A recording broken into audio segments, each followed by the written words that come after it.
This is Pushpa from PRS-COMMERCE Media.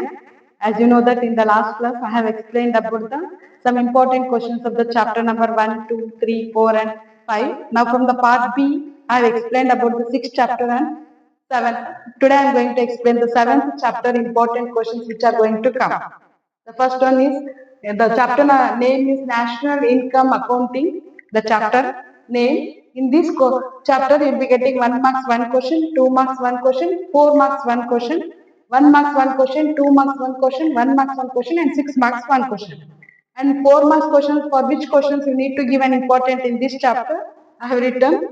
See, the distinguish between the stock and flow. Usually it has been asked many times for 4 marks. And what is the difference between the consumer goods and capital goods? Then the third one is, write the difference between consumer goods and capital goods. And fourth one is, write a note on externalities.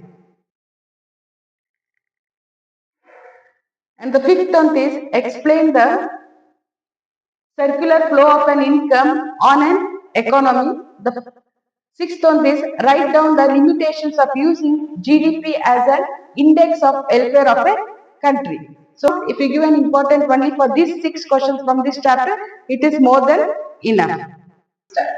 Briefly, this is 6 marks questions from this chapter.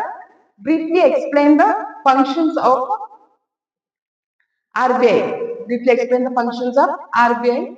And the second question is, write a note on demonetization. Usually this question has been repeated many times. If you give more importance to this question, it will be useful for you from this chapter. And the third question is, write the story of the Goldsmith law, the process of deposit and the loan credit creation by the commercial banks. From this chapter, from the 6 marks, only these 3 questions you need to study. From these 3 questions, any one question will be compulsorily asked for an annual exam. So, from part B, chapter number 4 is related to, from chapter number 4, from part B, the determination of the income and employment chapter, total you will be getting 8 marks questions, total 8 marks for annual exam. In that 4 marks question will be only one question. And in this section I am going to explain the 4 marks question, which questions you need to give an importance. Only 2 questions you need to study from this chapter. That is, briefly explain the consumption function, and the second one is, explain the investment function with the help of diagram. They will ask consumption function or investment function. If you are perfect with this both two, one question will be compulsorily asked for 4 marks from the chapter number 4. Next, from the part B, the chapter number 5th chapter, that is budget, government budget and the economy. From this chapter you will be getting for 10 marks questions. In this 10 marks, one question will be asked for 6 marks. So I have taken only 6 marks question here. Which questions you need to study from this chapter? Write the chart of the government budget.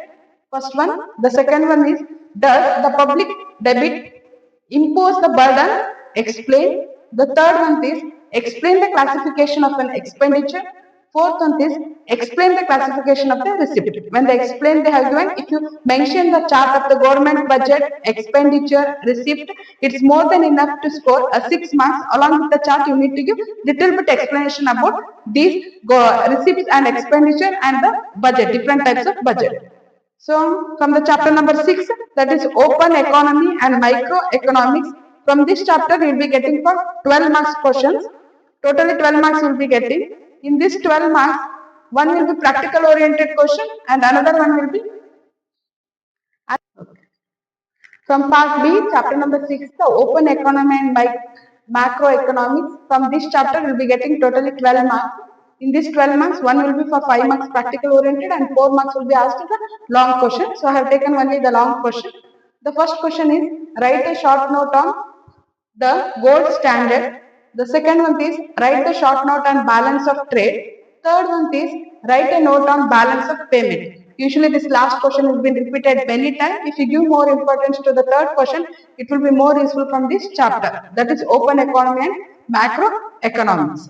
And 5 marks practical oriented questions. These are the compulsory questions which you are going to get in the exam. The first question has been asked many times for practical oriented. That is, name the currencies of any 5 countries. That is, of the following: USA, UK, German, Japan, China, Argenation, UAF, Bangladesh, Russia. So in this, the nation's currency name you need to mention in the practical oriented question. Many times this question is being repeated. If you study, you will be getting exactly 5 marks from this question. And 4 marks question I have left out some from this chapter, that is write the chart of the components of the capital account and write the charts of the components of the current account. And this rarely they have asked this question in the annual exam, but if you give an importance to these 3 questions, it will be more useful for you. 6 marks question, explain the macroeconomics identities, illustrate the unplanned accumulation and diminution of inventories with the example.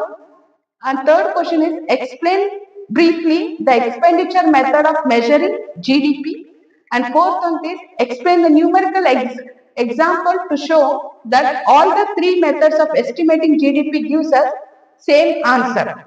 So if you give more importance to this third and fourth question, it will be more useful for you from this chapter, that is chapter number 2.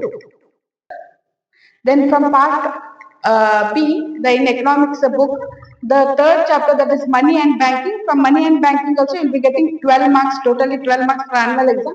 In that one it will be for 4 marks and another one will be for 6 marks. Here I have given a concentration on only 4 marks question. The 4 mark question is that the first question, write a note on legal definition of the money. And so second question is explain the functions of the money. How does the money overcome the shortcomings of the barter system? And the third question is explain the open market operation. So this explain the open market operation, the question is being repeated many times from this chapter.